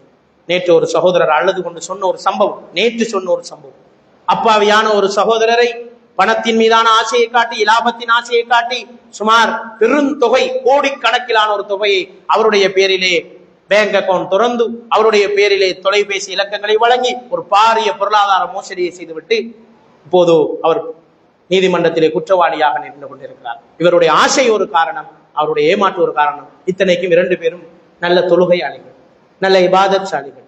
ஆனால் நம்முடைய பிரதேசத்தில் நடந்த ஒரு சம்பவம், நேற்று என்னோட ஒருவர் பகிர்ந்து கொண்ட ஒரு சம்பவத்தை தான் நான் என்ன சொல்கிறேன். எங்கே நம்முடைய சமூகம் சென்று மறுமையை பற்றி ஒரு அச்சம் இருக்கின்ற ஒருவர் இப்படி செய்வாரா என்பதை சிந்தித்து பார்க்க வேண்டும். எத்தனையோ பேர் இன்று மோசடி வியாபாரங்களில் ஈடுபட்டுக் கொண்டிருப்பவர்கள், மக்களுடைய பொது சொத்துக்களில் கை வைப்பவர்கள், தன்னுடைய கடமைகளில் குறை வைப்பவர்கள், மறுமை பற்றிய அச்சம் இல்லாத விளைவுதான் இந்த பாரதூரமான விடயங்கள் என்பதை நாங்கள் சிந்தித்துக் கொள்வோம். எனவே அன்புக்குரிய சகோதரர்களே, இப்ராஹிம் அலைஹிஸ்ஸலாம் அவர்கள் கேட்ட இந்த 10 பிரார்த்தனைகள் மிக முக்கியமானது. நம்முடைய வாழ்க்கையிலும் அந்த பிரார்த்தனைகளை நாங்கள் எடுத்துக் கொள்வதற்கு நாங்கள் எல்லோரும் முயற்சிக்க வேண்டும் என்ற விடயத்தை ஞாபகப்படுத்திக் கொண்டு, இப்ராஹிம் அலைஹிஸ்ஸலாம் அவர்கள் ஒரு தனி மனிதனாக வாழவில்லை. இப்ராஹிம் அலைஹிஸ்ஸலாம் அவர்கள் ஒரு உம்மத்தாக வாழ்ந்தார்கள் என்று குர்ஆன் சொல்கிறது. ஏன் தெரியுமா? உம்மத்தின் கவலைகளை சுமந்து கொண்டு வாழ்ந்தார். உம்மத்தினுடைய பிரச்சனைகளை தீர்ப்பதற்காக உழைத்தார், வறுமையை ஒழிப்பதற்காக உழைத்தார், நோயாளிகளின் பக்கம் கவனம் செலுத்தினார், ஏழைகளின் பக்கம் கவனம் செலுத்தினார். இப்படி வாழ்ந்த ஒருவரை தான் குர்ஆன் உம்மத் என்று சொல்கிற, ஒரு தனி மனிதனை ஒரு சமூகம் என்று சொல்லி குர்ஆன் புகழ்கிறது. எனவே நாங்கள் சமூக உணர்வு கொண்டவர்களாக இருக்க வேண்டும் என்பது இப்ராஹிம் அலைஹிஸ்ஸலாமுடைய வாழ்க்கையில் இருக்கின்ற ஒரு முக்கியமான படிப்பினை. அந்த அடிப்படையில் தான் எமது காத்தாங்குடி பள்ளி வாயில்கள் முஸ்லிம் நிறுவனங்களின் சம்மேளனத்தினுடைய ஏற்பாட்டிலே ஒவ்வொரு வெள்ளிக்கிழமையும் ஜும்மாவுக்கு பின்னால் பாரிய நோய் நிவாரண நிதியத்துக்காக நிதி சேகரிக்கப்பட்டுக் கொண்டிருக்கிறது. நாங்கள் எல்லோரும் தொடர்ச்சியாக பங்களிப்புகளை வழங்கி வருகிறோம். அது அவ்வப்போது அதிலே பயனாளிகள் தெரிவு செய்யப்பட்டு அவர்களுக்கான அந்த நன்கொடைகள் வழங்கப்பட்டுக் கொண்டிருக்கின்றன. அந்த வகையிலே இன்ஷா அல்லாஹ் இன்று இந்த பள்ளி வாயிலே ஜும்மாவுடைய தொழுகைக்கு பின்னால் மேல் மாடியிலே அந்த பயனாளிகளுக்கான அந்த நன்கொடைகள் வழங்கி வைக்கப்பட இருக்கின்றன. சுமார் 11 பேருக்கு இன்று நன்கொடைகள் வழங்கி வைக்கப்பட, அது உங்களுடைய பணம், நம்முடைய பணம், நாம் கொடுத்த சதக்கா தான் இன்று வழங்கி வைக்கப்படுகிறதே தவிர அது சம்மேளனத்தினுடைய காசு கிடையாது.